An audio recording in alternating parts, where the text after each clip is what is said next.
And here is the Vegan's Almanac for today, the 9th of August, 2025. Book lovers, bookworms, and bibliophiles celebrate National Book Lovers Day today on August 9th. American novelist James Baldwin said it best. You think your pain and heartbreak are unprecedented in the history of the world, but then you read. Books help us understand each other, feel less alone, and put our complex emotions into words. From clay tablets to today's ebooks, literature has played a crucial role in preserving cultures, educating the masses, and storytelling. Thanks to Johannes Gutenberg's 15th century printing press, anyone, not just royalty, monks, or landed gentry, can read and own books. There are too many life-changing vegan books to list all of them, but here are a few. Number 1, Eating Animals by Jonathan Safran Foer. This book starts off with a personal story. The novelist Jonathan Safran Foer is about to become a father, and he decides he needs to make a final, informed, ethical decision about whether or not he and his family should consume meat. He then embarks on a journey where he spends years seeking an answer. He writes, "Just how destructive does a culinary preference have to be before we decide to eat something else?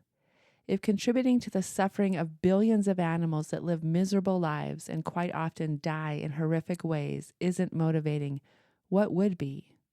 If being the number one contributor to the most serious threat facing the planet, global warming, isn't enough, what is? And if you are tempted to put off these questions of conscience to say, not now, then when?" Number 2, Animals and World Religions by Lisa Kemmerer. Dr. Kemmerer examines the role of non-human animals in scripture and myth in the lives of religious exemplars and by drawing on foundational philosophical and moral teachings. She begins with a study of indigenous traditions around the world, then focuses on the religions of India, Hindu, Buddhist, and Jain, and China, Taoism and Confucianism, and finally, religions of the Middle East, Judaism, Christianity, and Islam. At the end of each chapter, Kemmerer explores the inspiring lives and work of contemporary animal advocates who are motivated by a personal religious commitment. Number 3, Animal Liberation by Peter Singer. You'll hear animal liberation referenced all the time in literature about veganism and animal rights. That's because this book is considered essential reading for animal rights activists, and for good reason. Singer was one of the first philosophers to lay out a moral argument against speciesism, or discrimination based on species. Although the book was published in 1975, Singer's arguments are just as sharp and relevant today as they were then, drawing inspiration from other liberation movements, including civil rights, feminism, and others. Number 4, The Sexual Politics of Meat, a Feminist Vegetarian Critical Theory by Carol J. Adams. This 1990 classic draws a groundbreaking parallel between society's oppression of women and its systemic exploitation of animals.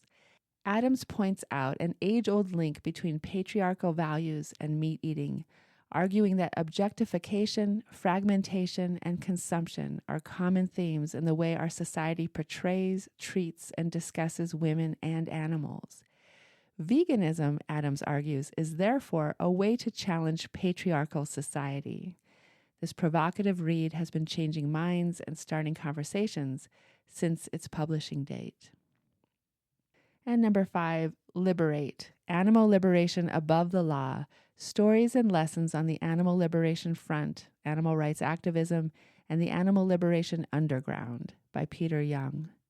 From personal accounts of moving from protest to liberation, to facing a life sentence for freeing animals, to becoming a federal fugitive, to prison and beyond, Liberate contains over 30 essays, transcripts, and interviews on the principles and tactics of animal liberation above the law. This is the most comprehensive collection of writings and speeches ever assembled from within the secretive world of America's #1 domestic terrorist threat. And here's a poem for today, There Is No Frigate Like a Book by Emily Dickinson.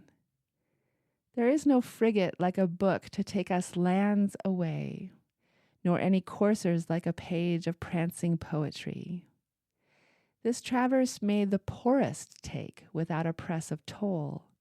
How frugal is the chariot that bears the human soul. There is no frigate like a book by Emily Dickinson. This has been the Vegan's Almanac with the reminder to read and write about animals today.